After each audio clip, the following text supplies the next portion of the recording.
Kita coba menggunakan konsep matematika ruang vektor itu ke dalam fisika listrik, sehingga Anda lebih mudah untuk memahami dalam dunia nyatanya seperti apa. Ya, tadi kita udah belajar tentang cross product, lalu kita udah tahu kemana arah dari vektor yang dihasilkan oleh dua buah vektor.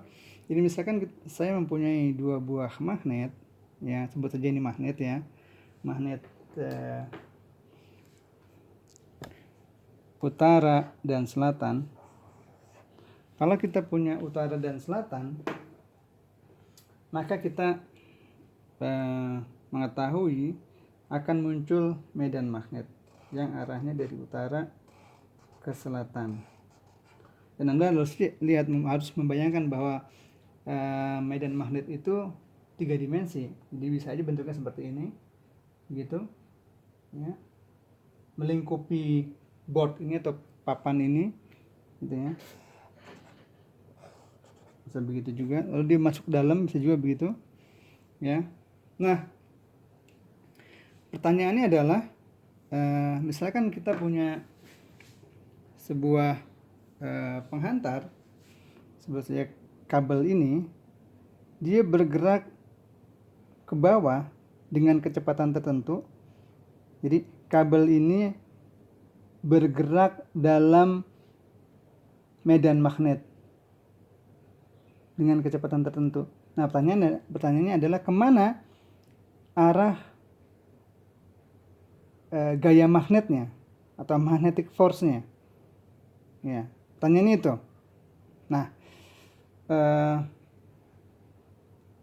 kita bisa menjelaskan dengan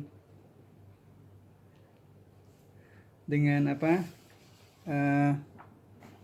Bentar, saya cari kertas dulu. Ya.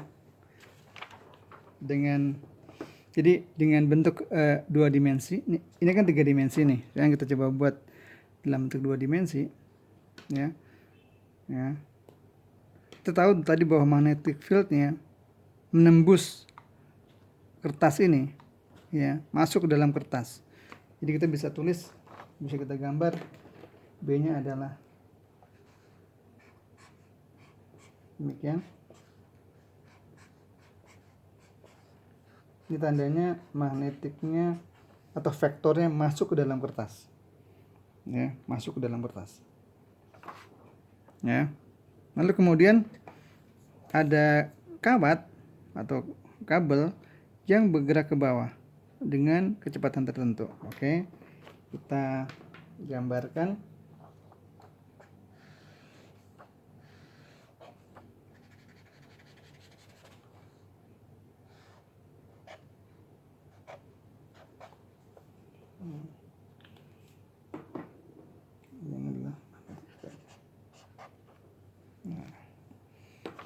Magnetic field-nya masuk ke dalam kertas dan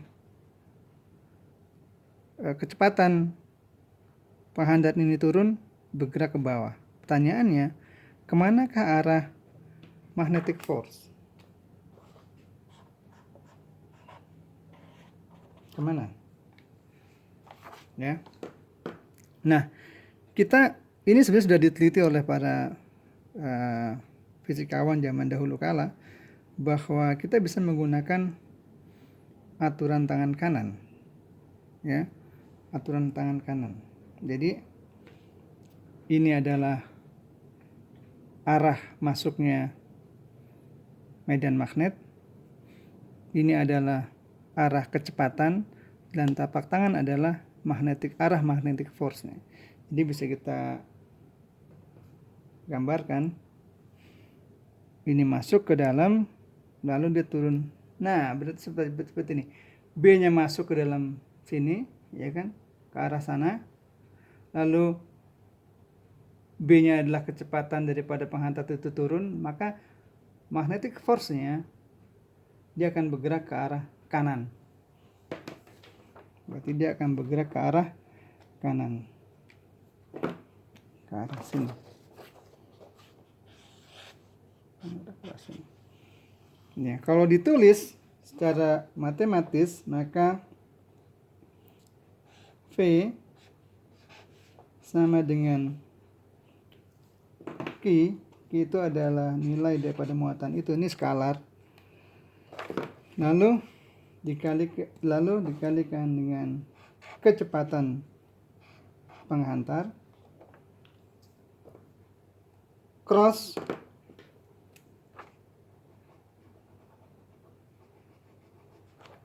B. Cross B. Ya. Cross B. Jadi kalau tadi ini kita kembalikan kepada konsep di awal, maka Q-nya nggak usah kita lihat kan, ini skalar ya. Ini tidak berpengaruh terhadap arah daripada magnetic force-nya. Maka kita bisa lihat V cross B, V-nya mana? V-nya V cross B, V-nya ke bawah, gitu. V-nya ke bawah. Lalu kemudian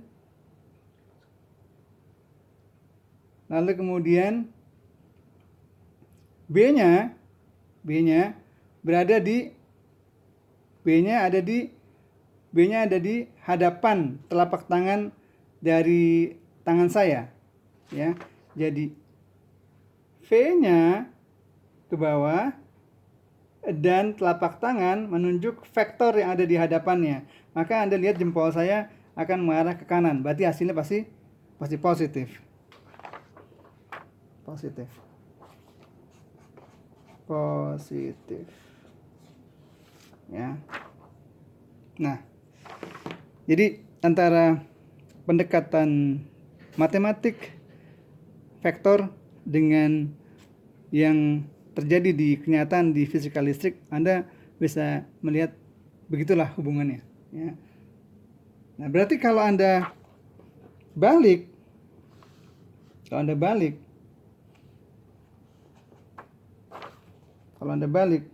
Q B cross V,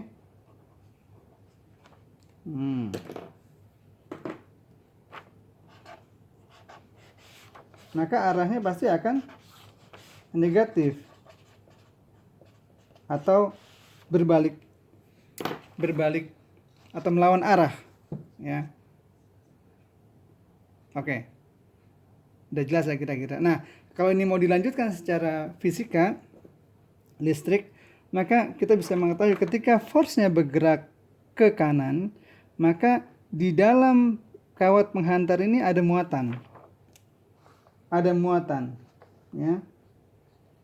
Ada muatan positif dan ada muatan negatif. Nah, muatan positifnya akan mengikuti force-nya. Maka di sini akan mengumpul muatan positif dan di sini ada muatan negatif.